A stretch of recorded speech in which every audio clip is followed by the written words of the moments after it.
Good morning, everyone. I know that there are some people that are still coming in, but for the sake of time, we want to get started. First, I want to welcome you all to Lone Star College-Tomball and to our second annual Innovation Symposium. This event is sponsored by our Strengthening Institution Program Title III grant initiative. And this idea of having an innovation symposium came about 3 years ago through our Research and Innovation Council Committee, as we began to see that there was a need for to know more of the technological changes that were happening in higher education post-COVID-19. And so in order for us to stay ahead of those advances, we decided that we needed to have an event where we can invite partners externally, internally, faculty who has already leaned in and embraced the idea of using technology inside of their classrooms and using innovative ideas to advance our departments within our campus.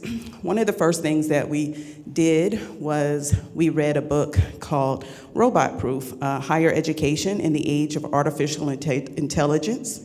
And it was by Dr. Joseph Ion. He's the president of Northeastern University.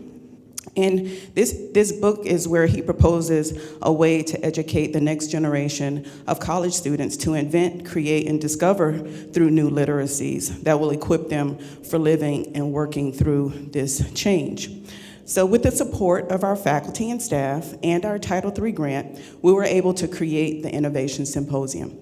And this, like I said, is our second year, and we're really proud of it. I want to thank some very special people out there who put this together. First, Dr. Nutt, she trusts us to put this event together, so thank you very much. Our College Relations Department, who did all of our graphics and communications. Our Multimedia Services Department, who's there recording and making sure we have documented proof that we did do this. Our faculty and staff around the system that agreed to be a speaker here or facilitate a session here at our event. Terry Garcia and Jennifer Javier, they are in the background making sure that we have money to make sure that this is paid for. And then my biggest thank you is to Gracia Talbot. She's the coordinator 3. All of you that were in here have gotten an email from her, did all the communications, and put this whole thing together. So I want to please give her a hand because she really worked really hard in putting this together. So now I have the honor to introduce to you our keynote speaker. Let me click to the next slide. Yes.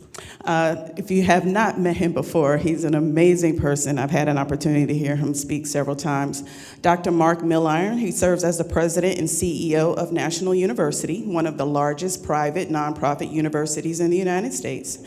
Dr. Mark Milliron is an award-winning leader, author, speaker, and consultant who works with universities, community colleges, K-12 schools, foundations, corporations, associations, and government agencies across the country and around the world.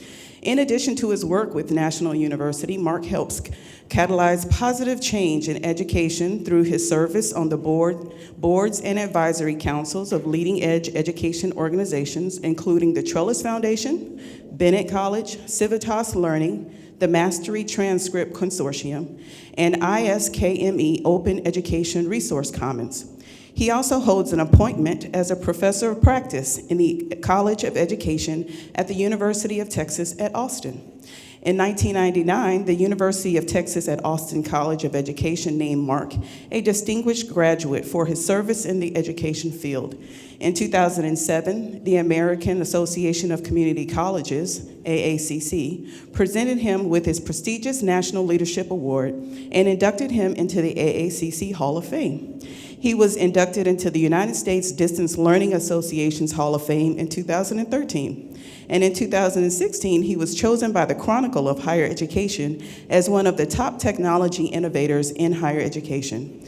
And in 2018, Mark was listed by EdTech Digest as one of the top influencers in the education technology field. Dr. Milliron has countless publications in the areas of transforming community colleges, innovation in higher education, and learning and leadership. And you could read so much more about him at www.markmilliron.com. One of his most recent publications is a book he authored with his daughter, The Sugar Chair Stories, that some of you will leave here today. And at the end of it all, though he has all these amazing accolades, he says that his greatest blessing in his life is being Julia's husband and the father of Alexandra, Richard, Marcus, and Max. So without further ado, welcome Dr. Mark Milliron.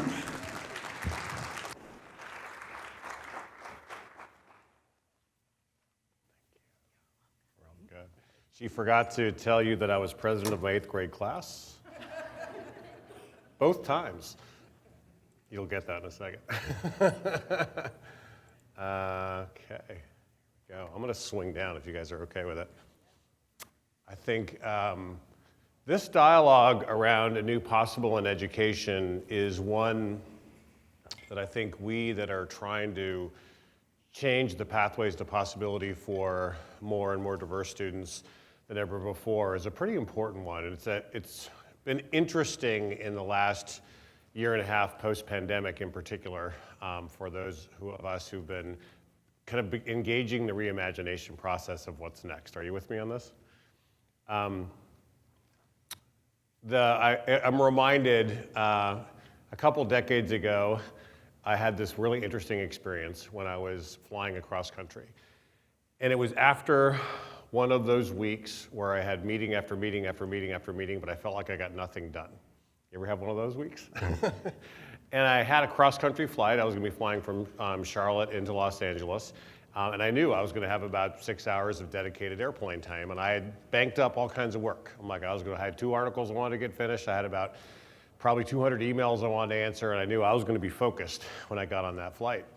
So, and I travel a lot, like anywhere from 200 to 300,000 miles a year, so I'm kind of a pro at it. I get there early, I got my vat of Starbucks coffee, I got into my aisle seat, and I started filling up the things in front of me, and I was sending that meta message to people around me that I'm busy, I'm gonna be focused, right? I'm just kind of doing that, heads down, kind of pulling that message together.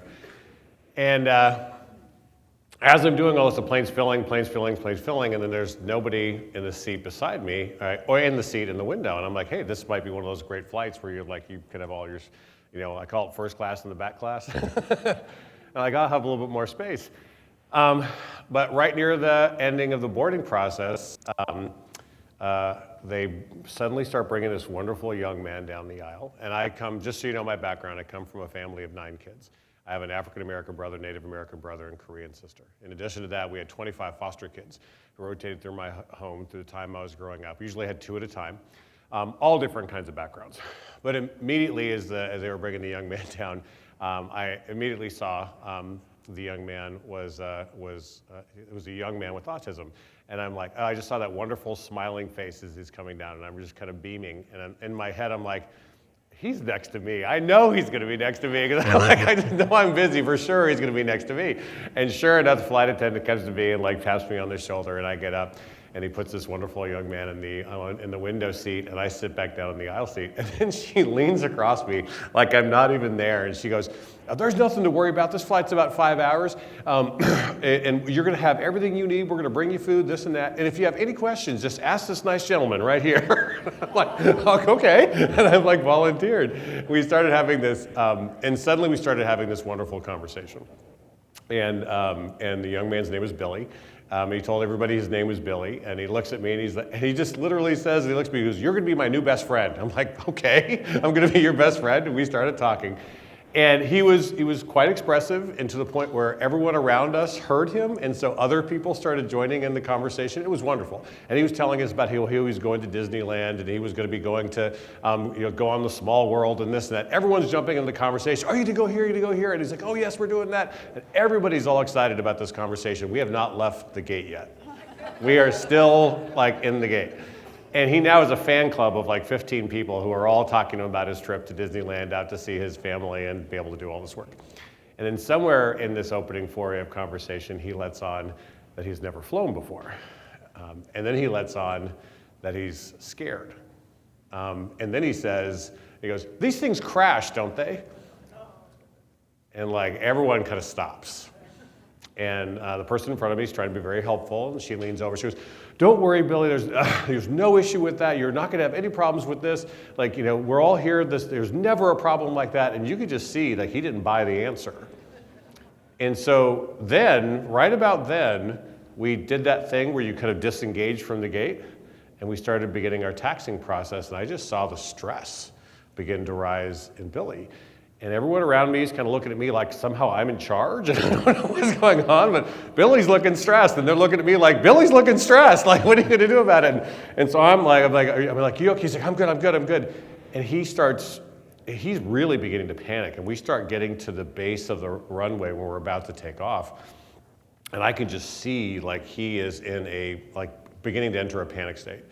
And right then, before I was thinking about reaching over to do something or say something, and right then, boom, the engines catch. And we start flying down the runway full blast. Going, and we're right to go into the ascent. We go into the ascent, and I look over, and God bless him, he has grabbed the armrest between us so forcefully, there's cushion coming from between his fingers. He has grabbed the window so hard, you can see the whites of his knuckles, and he's beginning to shake and quake all over. And then everyone's looking at me, I'm looking at him, trying to figure out what to do. And then his eyes start rolling back in his head. And he looks like he's going into kind of a grand mal seizure. I'm like, oh my gosh, he's kind of like really shaking all over the place. And we're not even at the top of the ascent yet. And I'm like, I'm freaking out, and I'm about to burst out of my seatbelt to go get help to figure out what's going on. And he's shaking and quaking, and suddenly his head just drops right in his lap. Like, ow. And I'm just opening my seatbelt, and suddenly Billy pops back up. He goes, "Just kidding." I'm like, oh my gosh. And he starts hitting my shoulder. He's like, I got you. And I'm like, oh my gosh. I think around then, when my heart attack subsided, I realized this is not going to be the normal plane ride. Right? And all the work I'd put out and the laptop I had prepared and the articles I wanted to write, probably not happening. You know what I'm talking about? So I literally had to take a deep breath and say, okay, Mark, you're going to have to be here. You're going to have to be present for this moment. So I took all the folders out of the seat pocket in front of me, put it all away, and was just there. Was present for that set of conversation. And we laughed, we had stories, we ate great food, we were all talking. It was like a big party with like 15 of us for 6 hours. And I laughed so hard that, that when you laugh so hard, like that evening your face hurts, right? Because you're smiling just so much. It really was just absolutely an amazing trip. But it suddenly everything was different. And it only was made possible because I didn't fight it. Right? I kind of let go and said, no, this is the moment I'm in. It might not have been the journey I had planned, but it was the journey I was on. Okay? Let me say that again. It wasn't the journey I had planned, but it's the journey I was on. So there are so many people in the world of education, caring, thoughtful people who've dedicated their lives to this thing called education, who had a vision of what it was going to be and how it was going to play out. They knew the journey that they wanted to go on. And so suddenly they're in this moment and they're realizing, especially in this moment like now, it's not the journey they had planned, but it's the journey they're on. And you have a couple choices. One, you can fight it, or two, you can take a deep breath and be present, right? And I think we're at this moment where we got to be present and kind of understand what's happening. And just to walk through some of this context, and I know you get it, the pandemic, it's so funny. There are people I know who in the world of education right now are almost trying to act like the pandemic didn't happen. They just want to kind of move past it. It's like, no, we just literally stopped the world for a year and a half and all went inside in our pajamas and still worked, right? And not to mention, at our institution, at that point I was at Western Governors University, we lost double-digit faculty members passed away to COVID. We lost students. It was traumatic. We had all kinds of trauma around that. And even in the middle of that, though, we also did things very differently. We learned a whole lot about what was possible because of the tools and technology we had. A lot of institutions like Lone Star and others, there are a lot of people who realize, oh, we have an LMS? We can use an LMS at that scale? We can do this, we can do that. Suddenly things you didn't realize you could do, you realize we have tools that could actually do things differently, and you began to reorganize and restructure how we did things. I'm going to give you a simple example. I call it the inane example. I will never do the DMV the old way, right? The DMV, the Department of Motor Vehicles, used to be you go into the giant room of usually 150 sweaty people with a number, and you have to wait for like when the random idea of you going up, you would go up and then and it would take like an hour, 2 hours to be able to do it. During the pandemic, because they couldn't put all those people together, what'd they do? You had to like sign up for your time spot, you went and waited in the parking lot, you got your text when it was time to go in, you went in and did it, and you left. I left that, I'm like, I am never going back to the old way again, right? Because we kind of realized there are better ways to do things because of the tools and technologies. But I don't want to like just blow by the pandemic, because the pandemic opened the eyes to a lot of people of challenges that were happening in education already. Interestingly, a whole bunch of students had challenges during the pandemic because the Zoom environment wasn't, a lot of remote learning, especially for kids, wasn't designed very well, and a lot of remote learning for college students wasn't designed very well. People who knew how to do it well suddenly were able to lean in and kind of shine, because that's what they were kind of designed to do. But we also found out there's a whole bunch of kids for whom traditional education was not working for them, and actually this kind of education was more personal, and they thrived. Do you know anybody like that? Like there's actually this big expansion of 17 to 22-year-olds that are leveraging, using online and hybrid models because they actually they like to learn that way. There are some who literally want to get back to face-to-face, but there are some who realize people are all different shapes and sizes, different kinds of models of what they wanted to do. So we had this pandemic thing, and then we had this giant explosion of social justice issues, right, with the murder of George Floyd and all the surrounding kind of major issues around that. This will take you to, and by the way, you're all going to get the PowerPoint presentation. I have been well schooled by students that many people who use PowerPoint have no power nor a point, so I'm always very careful. But all the PowerPoint has links out to different articles and resources. So this will link you out to a wonderful poem by President Suzanne Walsh, who's the president of Bennett College. Bennett College I happen to be on the board of. I'm a vice chair of the board. It's a women's HBCU out of North Carolina. Really, really special place. And when the George Floyd murder happened and the whole concomitant kind of family of issues began happening all around the country, we forget how pronounced that was. I mean, it was a moment in this country with pandemic and then that, and it was like this double whammy that we were trying to kind of really manage, and we had to take a deep beat and figure out what our response was going to be. I love Suzanne's response on this one because it really made like, how am I going to talk to my students who are having these issues, and how am I going to help my staff understand how we approach this kind of moment? And I still think, we're in this moment where we're still wrestling with the pros, with all the kind of challenges that came around that, and not to mention the rhetoric that's coming out around that. And then add to that the political turmoil. We had this little political turmoil thing that happened. So you had pandemic, you had the demographic issues and the kind of larger racial issues that were happening, and then you had the radical political environment, and it suddenly feels like the world's falling apart. How many of you have people in your world that are like, this place is falling apart, this is the worst it's ever been, right? Like, this is the worst it's ever been. You hear that all the time. Oh my gosh, we've never been so divided. It's never been this bad. I'm going to challenge you on that thinking. And why I'm going to challenge you on that thinking is I love Hans Rosling. Hans Rosling passed away about 1.5 years ago, but he was one of the best futurists in the world. If you Google Hans Rosling, you're going to see some of the most amazing data visualizations you'll ever see in your life about everything from nuclear winter to fighting poverty. But he was a radical activist about making things better. And in his last book, and by the way, his kids are both PhDs, and they're carrying on his legacy, which is kind of amazing. But in his last book was a book called Factfulness. And in the book of Factfulness, he really takes on this idea that because of the media and the immediacy of information in our face, we just think the world's falling apart. But the hard truth is, we've actually never been better as a world, right? If you, just take a deep breath and think about this as a thought experiment. If you were going to be randomly generated on the earth, you could not pick your gender, you could not pick your region, you could not pick your social class, randomly generated on the earth and just popped at any point in human history. When else would you rather be than today? That you would be more likely not to be a slave or a serf.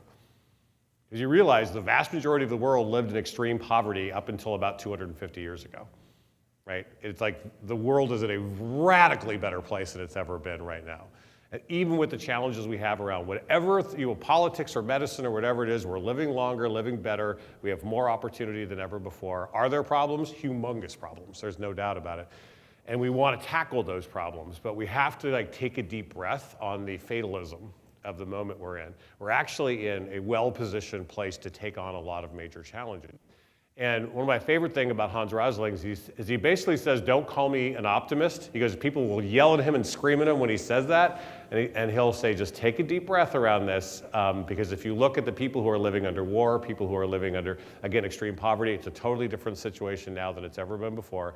He goes, but they will call him a radical optimist. He's like, I am not an optimist. And I love his line where he says, I'm not an optimist. That makes me sound naive.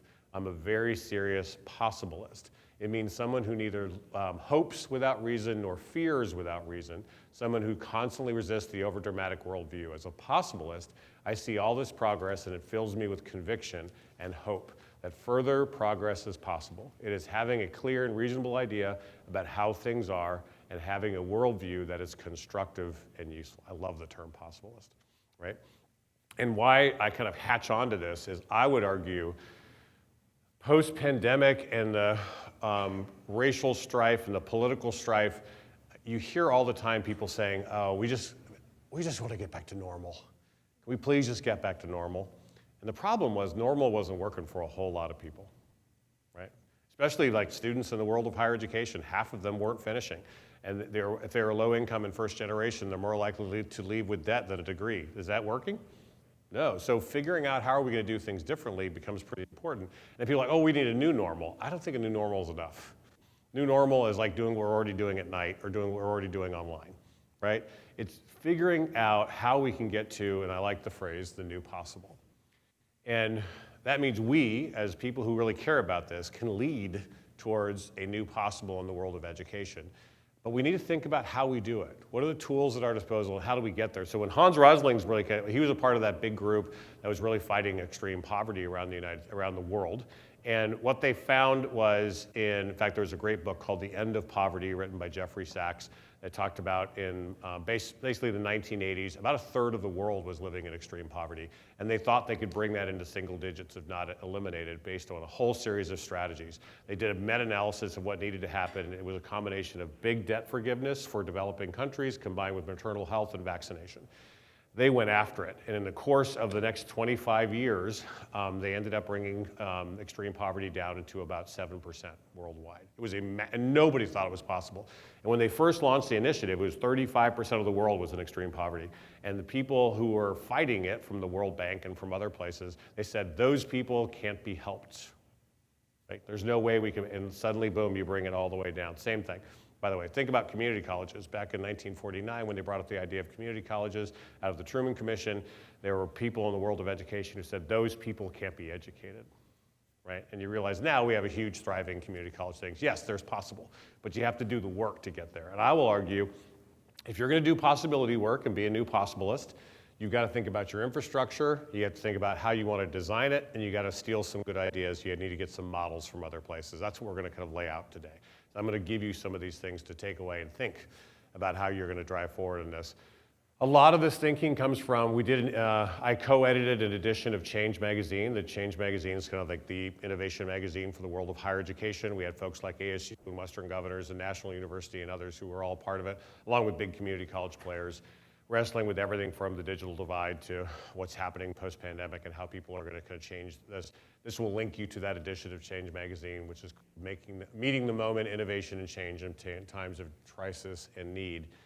But this infrastructure conversation becomes it. So let's jump through it, because you're going to be talking about some of this infrastructure in a second. I just want to give you the kind of context around it. So some of you have seen this from me before. One of the key things we have to kind of make sure we have as a baseline around our possibility infrastructure. We have a traditional infrastructure, our buildings and grounds, which includes things like classrooms, lecture halls, training labs, locations, simulators, and all the stuff we have with our physical space, Tomball campus, right? You also now have a digital infrastructure. That digital infrastructure is expansive and interesting and getting even more interesting, which includes everything from your website to your enterprise resource planning tools, your LMS, your Zoom, social networks, your metaverse, virtual reality work, and even some of the work that's happening with AI. That digital infrastructure and the virtual infrastructure, for many people want to talk about traditional education versus online education, traditional education versus the digital education, and they end up in the either or. And they get into the what's better, on ground, in class, or online. Have you heard this debate? Yeah, and part of our challenge is that is a useless debate, because the truth is, how many of you have been in a classroom-based experience where you wanted to stab your eyes out, right? Okay. And by the way, the same thing can happen in the online environment. It has to do with design, it has to do with curriculum, it has to do with instructional strategy. It's a whole family of variables. It is not about the modality. The modality is basically just one of the infrastructure resources that we can leverage. Not to mention the vast majority of students are blending, whether we like it or not. In fact, the best students in higher education are blending their experiences. Many community colleges, I was just talking to a couple last week, their biggest issue is figuring out they have working students who want one or two classes, but they also want the online classes. And when they come and take their classroom, they actually want a place to go to do their online classes on campus, because home is not a safe place. It's not a quiet place. They don't have internet. So they still want the digital online class, but they want to do it on your campus. So we're actually partnering with a number of them at National and creating these things called healthy learning centers. And we jokingly call it, instead of a We Work site, it's a We Learn site, which is a site for folks to be able to come and actually see other people like them and do their digital learning in a space, right, where they're kind of at home. It's sociologists would call it the third place, which is like a home away from home if they're going to do it. And for us, this conception becomes a really big deal. And our problem with this is, for us as leaders, is this conversation has been very focused on instruction, where people have been talking about this for learning and for classes. And we have to realize the pandemic really taught us this is not just about instruction. You'll notice on the bottom I talk about activities. This is now about thinking about how do we use our traditional resources and our digital resources for outreach, advising, financial aid, student activities, co-curricular, internships, alumni, and learning. Like, all that can be done with digital resources, and it's really fascinating. One of the hottest things happening right now at National University, and we're probably 65% online, 35% on ground hybrid, one of the hottest things are virtual study halls. Students literally want a digital study hall, and it's interesting because they want to be able to tell their family and their friends and their work, no, I'm registered for a 2-hour study hall session. It's their time. And because they blocked it off, they can go do it. And they actually are in a virtual space where they're connected with other people. And we thought it was crazy when it first started happening. We have 15,000 students a month who are in virtual study halls who are doing this in terms of just engaging. The idea is figuring out how you get to the and space. And the problem for us, especially when you're leading this work, is you have some people who are so angry about this. Oh my gosh, any kind of innovation and change you bring that changes their traditional way, they're mad. They think the sky's falling. And I call them the caustic cynics, but they tend to be angry about everything, right? Doesn't matter what you're talking about. You can bring manna from heaven. It's too salty for them. They're upset, right, about it. How many of you know a caustic cynic somewhere in your world? And it doesn't have to be here. Anywhere in your world, you know the caustic cynic, right? And if you didn't raise your hand, you might be just... But they're only equaled in the challenge they cause. They are equaled by the true believers. You have true believers who will overpromise and overhype certain solutions, and they cause as many problems as the caustic cynics. And our problem as leaders is figuring out how you calm down the caustic cynics, temper the true believers, and create a space where we can think about what our infrastructure is going to look like on the road forward. So we have to do that work about leveraging everything that's in our, and what we've been doing over the last 30 years. I began my work in higher education coming out of my graduate program. I swear I spent 10 years of group counseling. And what I mean by that is I went to over probably 150 campuses around the country working with faculty and administrators. Basically, my main talk in 1995 to about 1998 was, okay, the internet's a thing, you're really gonna use it. I'm not kidding. That was like my major talk, was like, no, it's gonna be okay, calm down. Like, yes, you are gonna have a website, your programs are gonna have websites, and everyone thought I was crazy. Like, and it was 10 years of that, and finally, like around 2003, they're like, okay, we are gonna use the internet. And then it was like, you're gonna use LMSs too, learning management system. No, yeah, 2008, okay, we're gonna use the LMS. And then step by step, it just keeps shifting, like the goalpost is moving in terms of the tools.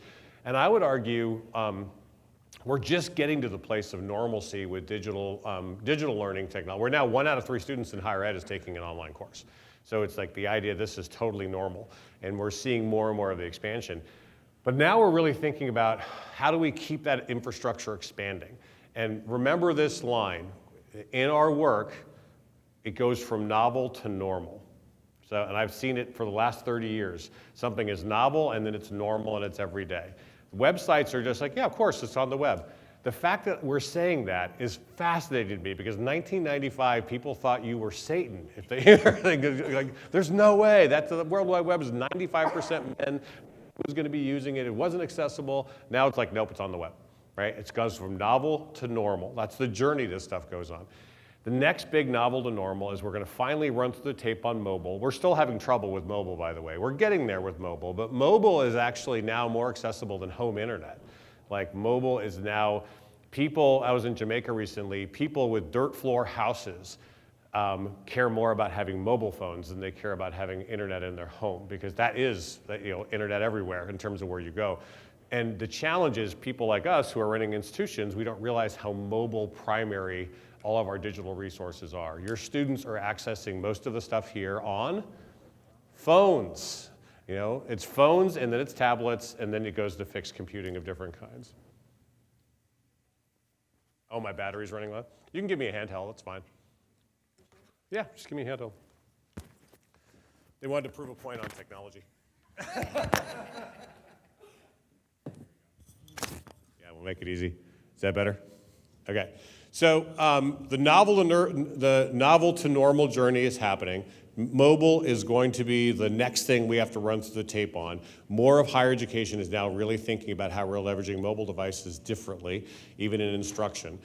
The challenge is, for some instructors, the number one conversation they have about mobile is how do they get their students to turn them off, right? As opposed to helping them become really good consumers of how they use mobile devices to access and process information. They're busy thinking about how they turn them off. Do we need to understand balance strategies for mobile devices and always-on technology? Oh, absolutely, and of course we have to do it.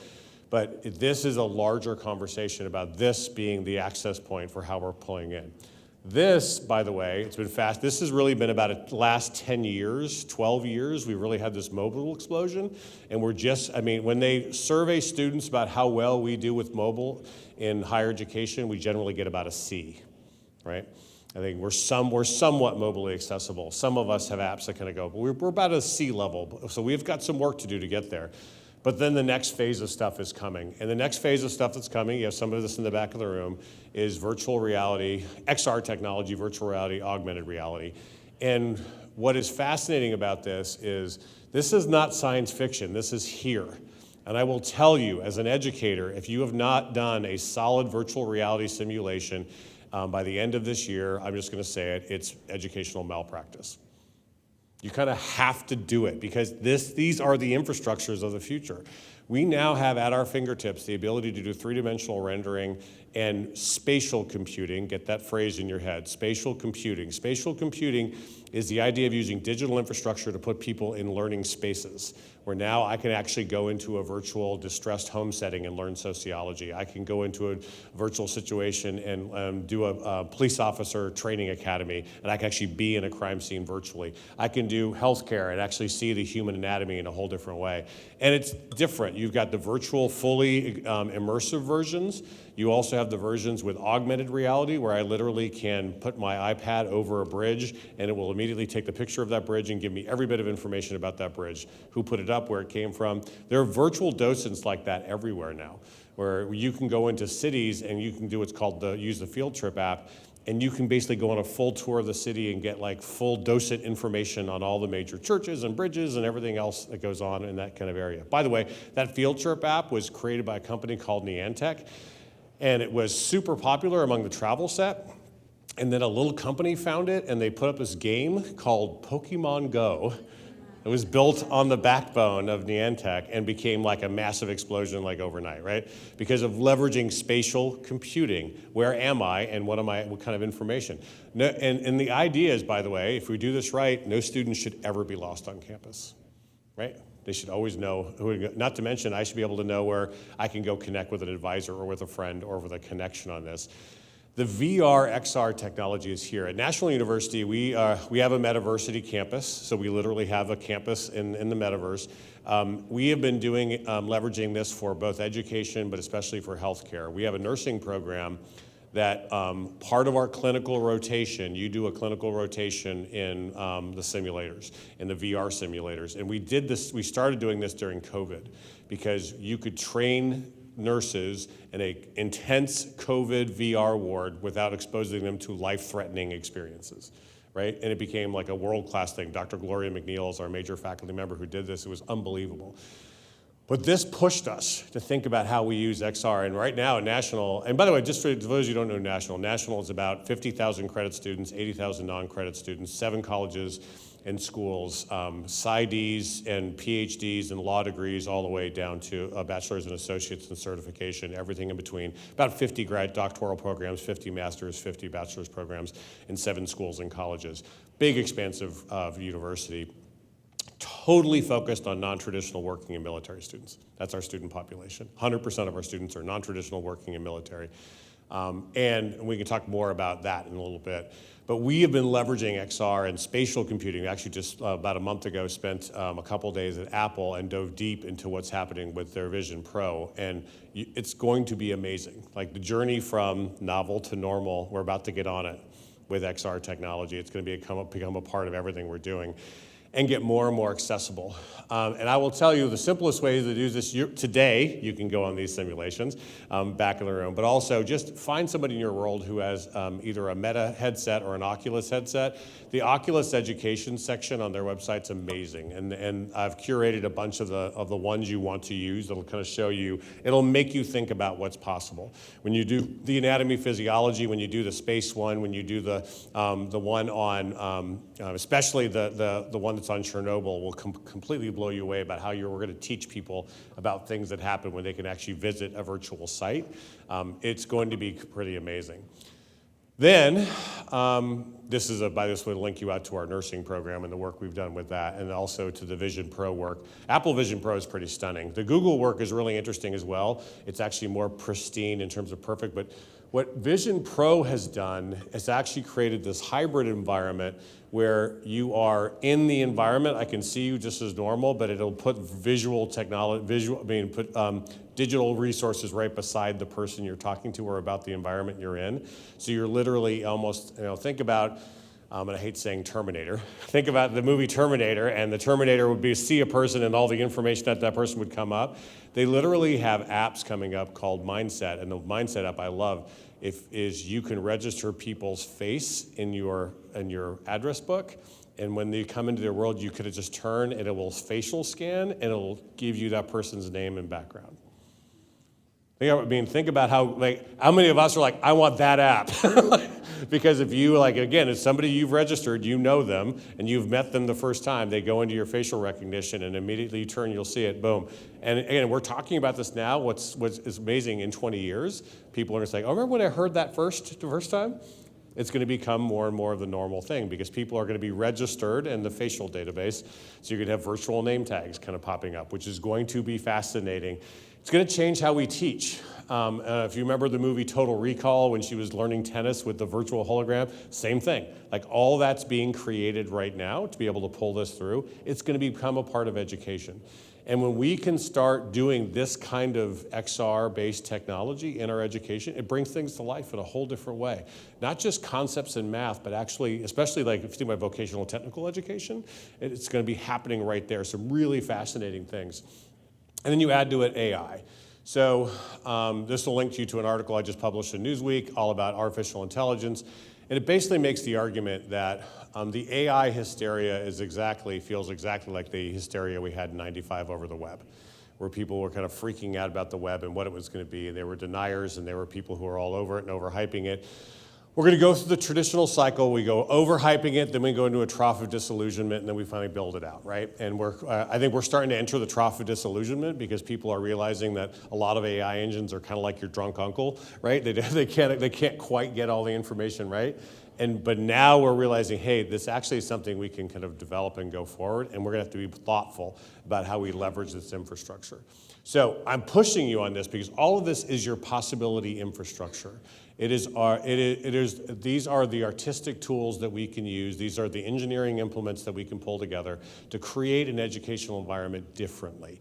So we have to take stock of here are all the things at our fingertips that we can leverage. And what's exciting is, as educators, we've never had more tools and technologies and resources to be able to help people learn well, finish strong, and launch effectively than ever before. Let me say that again. We've never had more tools, technologies, techniques, policies, and practices that will allow us to help people learn well, finish strong, and launch effectively than ever before in human history, than right now. Now is a time to be an educator, because I would often say this is the golden age of education. Like, if we can lean into this, this could be pretty exciting. So now we have to think about how we design it. And that comes into the design. I'm a big fan of design thinking, and those of you who aren't familiar with design thinking, I would encourage you to get familiar with design thinking. Obviously, Stanford has a whole school on it, as do a lot of other colleges and universities. The basic idea of design thinking is leveraging the tools and resources you have at your disposal and thinking about the processes you want to engage and the outcome you're trying to achieve. And you then go through a process of empathy, understanding who you're trying to connect with, understanding the problem or opportunity you're trying to take advantage of and or solve, and then you ideate, like, here are the things I can do given the resources I have and my empathetic understanding of who I'm serving. And then once I ideate, I prototype, I test, and then I iterate and roll something out. That cycle becomes a big part of this larger process. So I'll just give you some concrete examples. This cereal bowl comes out of design thinking, and it's because when you empathize with cereal eaters, my kids are big-time cereal eaters, and by the way, they love this bowl, because the biggest problem with cereal is it gets soggy, and there's only, like, for every person has a different level of sogginess that they like, right? There's a soggy index, and some people like it really soggy, some people like it crisp, just like cookies. Some people like it chewy, some people like it crisp. And this bowl allows you to fully monitor your soggy index, and you can just bring in the amount of cereal you need to pull it in. It's fascinating, right? It's a great way to, and by the way, these bowls are the first ones to go in our kitchen, which is kind of great. This is an alarm app we got from my wife. My wife hates the alarm that kind of wakes you up with the emergency sound that makes your cortisol go crazy and all that. This app, you tell it when you want to wake up, and it starts slowly playing like nature music and everything else before you start waking up. You pick your but slowly playing the music, and it slowly makes the light go on in your room, and then it picks a target time for you to wake up. And based on this, little by little by little, it slowly brings you to a wake state. And she absolutely loves this thing. It's because the idea of it slowly wakes you up and doesn't make you feel like every morning is an emergency, right? Like a whole different way of kind of facing it, which I love. This is the Starlink satellite dish. We have a place in western North Carolina, the family property, that's way out in the woods. There's no way to get fiber. They do not bring fiber to that part of the mountains. And the only way, we live out there with 4 kids in a house with 30 devices. Internet's a really big deal. And the only way you're going to do it is some kind of satellite technology. And Starlink, by the way, has been a godsend for the rural America because of the idea. And by the way, for a lot of everything from Ukraine to Brazil, all over Starlink in terms of why they do it.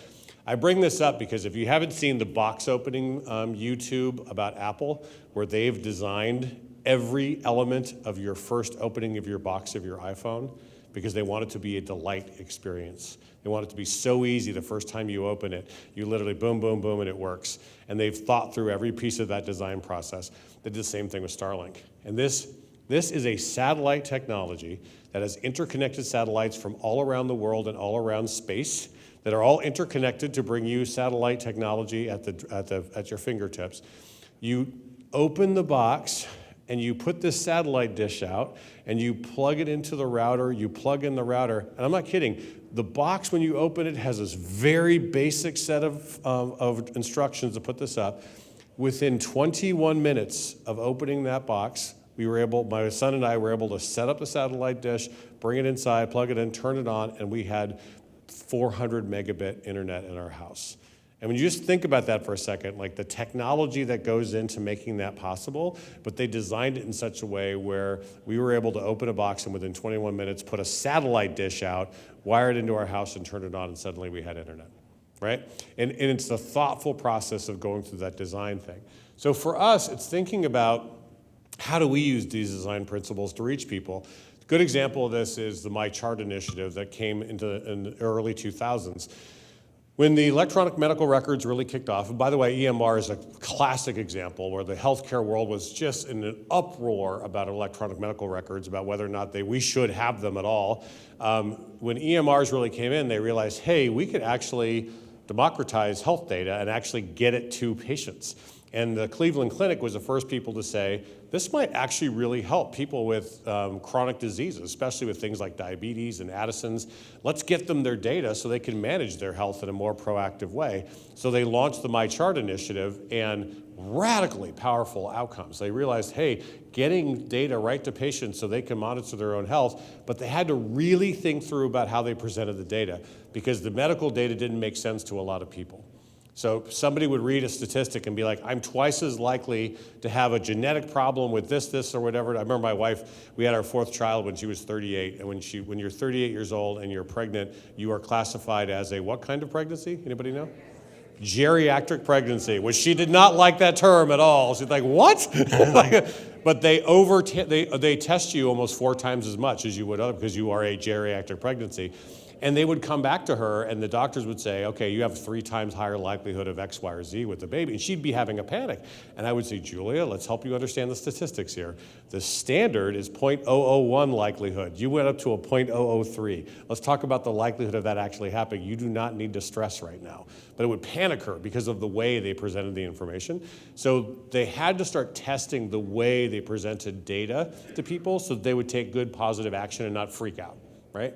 So little by little, they began testing the MyChart. And if you're a part of the MyChart initiative, many of you have probably MyChart and versions of this, they're always trying to help you make sense of what the information is. Is this normal? Is it not normal? They're always trying to tell you what you should care about, what you should not care about. And we still drive doctors crazy with our WebMD diagnosis that we do ourselves, right? But this led to a whole industry around fitness devices now with Fitbit and Apple Watches. How many of you have a version of Fitbit or Apple Watch, right? This is normal. And I remember when we talked about this in the late 2000s, people thought this was crazy.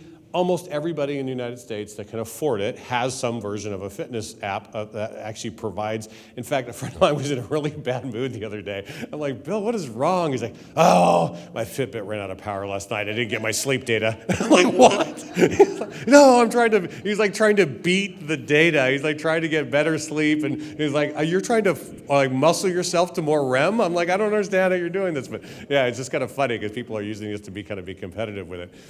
But they have spent so much time analyzing how they show data to people to help them kind of make better choices and go in better directions. The design means everything. The technology behind this is amazing, but the design about how they bring it to the front line becomes everything. One more example, then we're going to get into the world of education. How many of you know this wonderful machine? What is it? It's the MRI. So, I got to know the MRI really well. I'd done a lot of work in healthcare. When I was at SAS, I actually ran the education and medical practice for our advanced analytics company. We worked with Brigham and Women's. We worked with Yale New Haven and all these folks. So did a lot of work around this. But I'd never done an MRI. I'd obviously watched House. There's a whole lot of MRIs in the show House. I did the weekend warrior thing where my kids got to a certain age. I have 4 kids, which my mom calls a starter family, by the way. I have 3 boys and 1 girl. And when my boys got to a certain age, I started playing a lot of basketball with them and coaching them. And then I started lifting with them when they got to the right age to be able to lift weights. So I started doing lifting weights. And then I just got competitive with 15, 16-year-old boys you should not get competitive with, and lifted way too much, and I tore my shoulder. And my shoulder was just in agony. I couldn't sleep on it. I couldn't lay on it. It was just killing me. So I go into the doctor, and the doctor does the sonogram thing. He does the manual kind of examination, and he comes back after the X-ray, the sonogram, and the manual thing, and he goes, technically, you have what we call old man shoulder. I'm like, what? Is that a thing? And he goes, yeah. He goes, basically, like former athletes who have like done a whole lot to their, and I'd done competitive martial arts and tennis and a whole lot of basketball, and he's like, yeah, your right shoulder is a mess of bursitis and all this and that. He goes, but I think, you have more than normal. He goes, and I think you actually, when you were doing this, I think you have a couple tears in there. He goes, but before I can know exactly what it is, we're going to have to do an MRI. Okay, so I signed up to go do the MRI. I go into the Austin Radiological Tech and do the MRI, and it was just hilarious because I got in there, and the guy who was the tech was somebody I knew. I'd played basketball with the guy. I'm like, hey, what's going on? And so we start talking to each other, and his name is Jojo, and Jojo's like, hey, he goes, oh, this is great. He goes, this will be easy. He goes, you're not claustrophobic, are you? I'm like, no, I'm not. I don't think I'm claustrophobic. I didn't think I was claustrophobic. I don't know. I've never. He goes, good, because I have to give you this thing, and if there's a problem, you push the button, and we have to pull you right out. And I'm like, Okay, problem? He goes, oh yeah. And I look at that hole, and I think to myself, I'm going in there? And he's like, oh yeah, you're going in there. And I lay back on the table, and I'm kind of looking at the hole, and he's looking at the hole. And as I'm going back to the hole, I'm like, I'm not going to fit in this hole. I'm 6'4", 250. I'm like, I'm not getting it. He's like, oh, we might need to scoosh your other shoulder over. I'm like, scoosh my shoulder? And as my head is going in the hole, he grabs my other shoulder and does this, and I'm like this going into the hole, and I'm going back up into the hole. I'm like toothpaste going back in the tube. I'm beginning to freak out, right? And in my head, I'm like, oh my gosh, I'm like just completely freaking out. I'm like, I'm gonna be pushing this button. I'm like, oh my God. I'm like, no, calm down. And there's this little blue line right in front of my face, and he's kind of pulling, and I'm thinking, okay, it's just my shoulder, which means it's just going to kind of go to here, and then they're going to stop. No. They go all the way up to your ankles. My ankle's in the machine. I'm like completely in there, and I am beginning to freak out. Like my heart's beginning to pound like crazy. And then Joe's like, hey, Mark, don't worry. He goes, this only takes like 35 minutes. I'm like, 35 minutes? I'm like, what? And I'm really beginning to pay. He goes, oh, and by the way, you might hear some clicking and popping. I'm like, clicking and popping? What are you talking about? And he leaves. And I'm like, oh, and so like my heart is pounding out of my chest, and I kind of go back to my meditation training, and I try to find my happy place, bring my biorhythms down, and I'm slowly bringing it down, and then the clicking and popping starts. And for those of you who don't know the clicking and popping of an MRI, it's the entire time. It doesn't stop. It just rotates with that, and so like my heart's going bananas. I'm kind of freaking out. And I'm in there, and I'm like, oh my, and I'm just feeling like other people have done this, you can do it. Other people have done it, you can do it. And I'm just like mantraing myself through the whole thing. And then finally, I'm thinking, okay, I've been in here. It has to have been a half hour. It has to be done. Come on. And sure enough, he gets on there. He's like, okay, Mark, you are 5 minutes in. No. So anyway, long story short, I get through the entire thing, and suddenly it's like, ooh, I start coming out of the MRI, and I'm freaking out. I'm like, get me out of here. And I finally get out, and it's like the slowest birthing process in humanity. I got out. I think I ran to my car naked. I don't know, but I left. And I called my buddy who was a doc, and I'm like, Bill, what is going on with the MRI? And he goes, Mark, I can't tell you how common the experience you just had was. He goes, in fact, the biggest problem with the MRI is patient failure, is the fact that people have to push the button to get out of there. It costs us a ton of money. We have to bring in anesthesiologists. They can't knock you out. They have to just drug you to the point that you're drunk so they can control you because you jerk too much in your sleep. He goes, and it's really bad with kids. He goes, and the failure rate's off the charts. So they brought in, because of this challenge, the folks at GE partnered with a whole group at Boston Health and decided to do they worked with GE, the whole set of doctors, and IDEO. And if you know IDEO, they're one of the best design thinking firms in the country. And they went through a complete design thinking process. And what they began to do is think about the patient experience. And they started talking to patients and trying to figure out how they could make the patient experience better. And they began the full redesign of the entire thing. And based on that work, they had a whole series of iterations. The one that really won was the Buzz Lightyear, but the first one to come out of the prototype that was wildly successful was the Pirate Ship. This is designed for kids, remember. The first one was kids. And the Pirate Ship's based on open MRI technology, so the hole's not terrifyingly small. And secondly, they have AR helmets, basically, for the kid when they go in. They have an AR helmet, they go in. They go on a pirate adventure for the entire time they're in there. It went from a failure rate of almost 60% down to a failure rate of 1%. And they're big, and they used to have literally a third of the kids would have to do claustrophobia counseling after doing the MRI. They had no problem with it. The only problem they have is everybody's afraid of pirates, right? That's the problem. Their bigger issue with this is the adults would walk by this, and they're like, I want to be a pirate. I want to go to the other MRI. Now, I've spent a lot of time on this, and I've done this on purpose. Because part of the problem is, remember, the people who designed the MRI did not design it to be a torture chamber. They were highly educated people who were trying to get the best pictures possible to save people's lives and to improve their lives. And they had invested time and energy to design the perfect thing to get the perfect pictures. But when they designed it, they didn't take the patient experience into mind. All they were thinking about was getting the right picture. They didn't think about the patient experience. They were trying to do the right things their way based on what they knew about education. Have you done the translation yet into our work yet?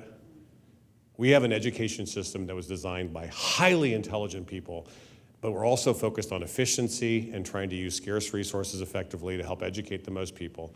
But they do not take the student experience. And they don't take the student experience into mind from, especially like we at National University are built for purpose for non-traditional working and military students, which means we don't have 5 courses over 15 weeks. We do 1 course per month. The most we do is 8 weeks because our students, especially in the military, they have to deploy in 30 days, so they don't have the time. And we also found from cognitive load, students doing 1 course at a time, it's better for them if they're working because they can do 1 course at a time. They actually accelerate and get done in a faster way. We're designed based on the students that we're serving, right? I bring this up because if we're going to use all this cool technology, we have to make sure we're using it with the student experience in mind. And we're figuring out how do we meet that student where they are and take them on the journey they want to be able to go on. As we come to the close, I want to point you to some models that you can steal. If we're going to understand this infrastructure and understand the design principles, you want to go steal some ideas from some places. And let me give you, and I'm a big believer in the CASE method. CASE method in education has worked for a long time. CASE stands for copy and steal everything.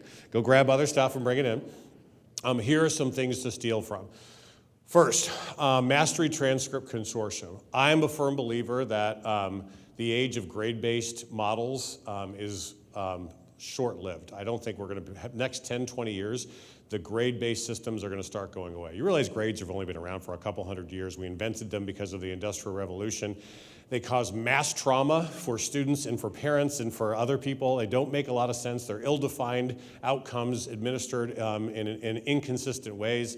Mastery-based learning says, let's help students master concepts before they move on, especially in STEM fields. It's widely important. Allowing somebody to progress in math when they get a C is almost, it's literally almost a violation of educational principles because they're never going to be successful ever in math from that point forward because it's sequential in terms of how it builds. So mastery-based learning or competency-based learning, proficiency-based learning, whatever you want to call it, is really taking off.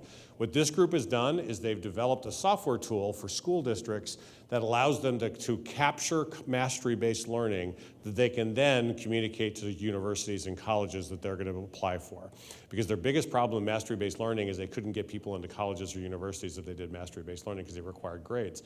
So they now have a consortium of 500 elite private schools and school districts from around the country, combined with everybody from Princeton, Stanford, University of Michigan, and others who are all in this consortium. And the first set of students who are going to universities, going to community colleges, based on mastery transcripts just happened in the last year and a half.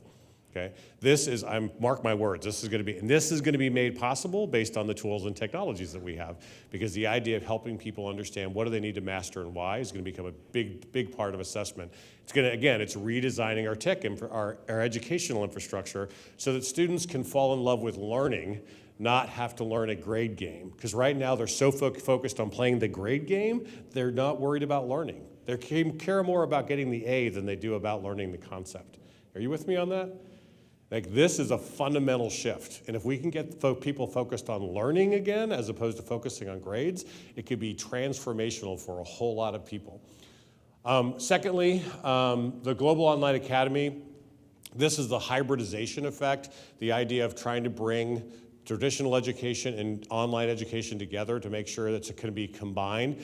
I love what GOA has done. This is some of the most elite private schools from around the world, and this will burst the bubble of those who think that online is only for non-traditional students. This is Sidwell Friends, Lakeside, Cranbrook, Eaton, Beijing Academy, and they're all using online learning in addition to on-ground learning and kind of modeling that all together.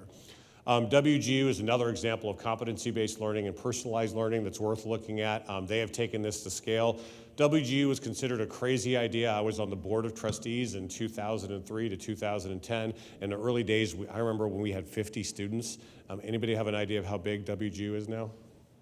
It's 180,000 students in all 50 states.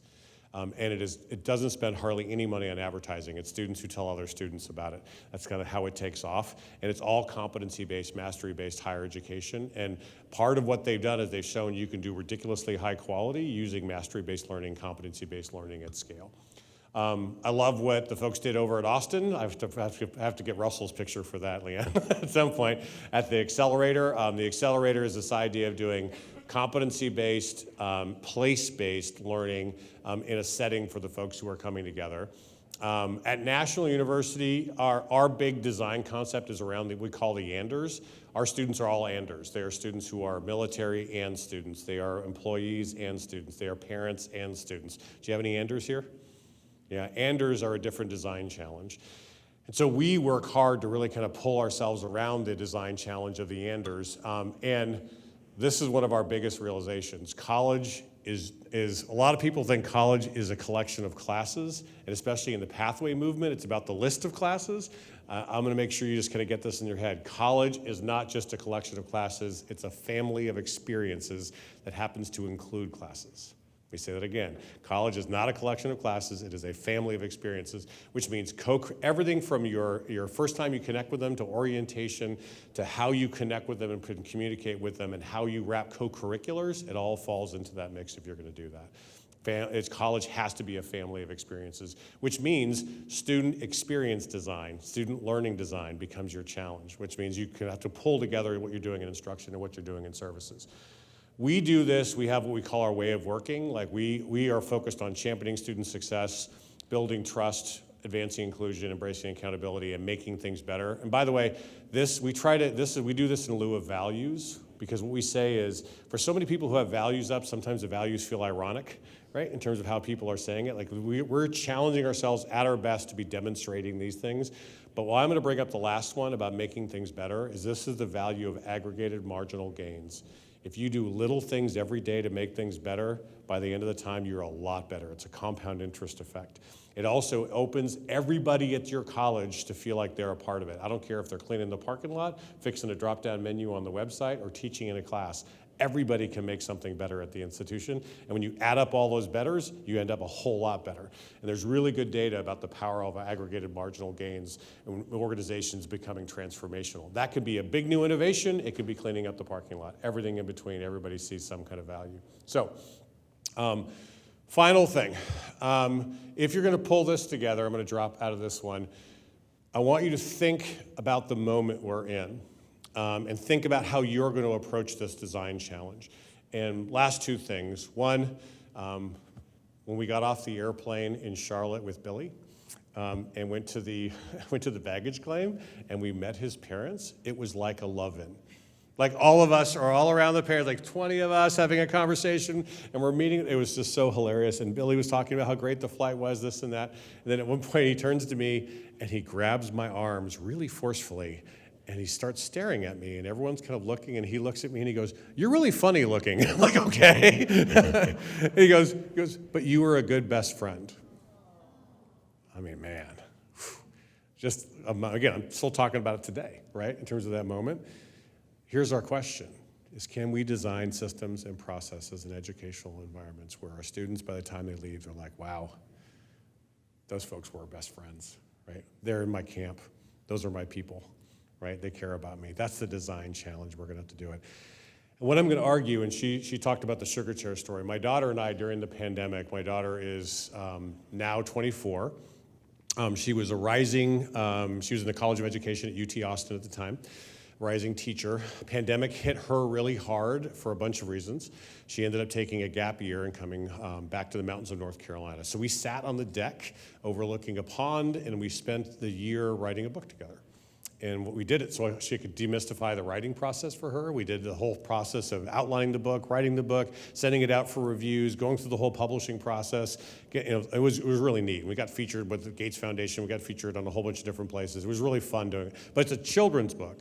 And the essence of the book comes from the concept of the sugar chair. And the sugar chair comes from a 40-year kindergarten teacher in Alabama and we actually used the sugar chair with Alexandra, who instead of timeout, had a white rocking chair in the class, and the white rocking chair had a plaque on the back that said a three-prong mantra, which is slow down, look around, figure out how to sweeten things up. And the idea, if a kid got to a place where they needed to go in the sugar chair, they would go in the sugar chair. And the idea was the kid had to slow down, look around, figure out what's happening in the world around them, and then create a plan to sweeten things up. To get out of the chair, they had to tell the teacher what their plan was to sweeten things up. So instead of being in prison timeout, right, they had to come up with a mindful, and think about all the things it teaches: mindfulness, awareness, planfulness, all those kinds of things. And it becomes like a way of doing things. And when you're young, you might have to go in the sugar chair, but as you get older, you want to find a sugar chair. And as you get to stages like us, I'm always looking for a sugar chair. And that your sugar chair might be a deck, it might be all kinds of things. I would argue, last thing I'll just leave with you is, where we are in the world of education right now, things are moving fast and a lot of stuff has happened. I actually think it's going to be super important that we find some sugar chairs and we take a deep breath. I think we have to slow down, we have to look around and see what's happening, and we figure out how we make things better and sweeten things up. Are you with me on that? Good stuff. Thanks, everybody. Thank you very much. That was amazing. Every time I hear him talk, I learn something new every single time. Give him another round of applause. Thank you so much, Dr. Milliron. I learned about the sugar chair stories a while ago, and I was like, I have to get some so we can give them away. So I'm going to pull some names and numbers. Some of you have tickets, and then we have all the people that are here. And so I'm going to just pull randomly 5 right now, and then we're going to do another one at the end. So I'm going to not look right now, and it's going to be either a name or a number. So I'm going to pull a number first. Number 281463. Who's that? Who's got? Who is it? Someone in here? Who? Come. Who's got? Oh, great. Come on. Come get your book. And they are signed by Dr. Milliron also. He did that this morning. Next number, our name. Stephanie Talbot. Here you go. I have 3 more. 281467. Come on down. All right, another one. I got 2 more. Charles. Is he outside? Okay, someone he can come and get his. Here you go. And then 1 more, and if you want to come back at the end when we do closing, and we'll do 5 more. Next number, 281473. Come on down. All right, so I know we're a little bit behind, but what I want to say is the QR code for the program is on the table. Please scan that so you'll know which one of the sessions you're choosing to. Lunch and Learn, we have a very special partnership that we have in the back. I'm not sure if you see them back there. I don't know how you missed them. But at lunch, when you come back at lunch, you grab some lunch, have a seat, and they will demonstrate. NetEdge is the company that has a rig that teaches our students how to drive. And so you'll find that fascinating. So without further, thank you, Dr. Milliron again, and please enjoy the rest of your day. Thank you.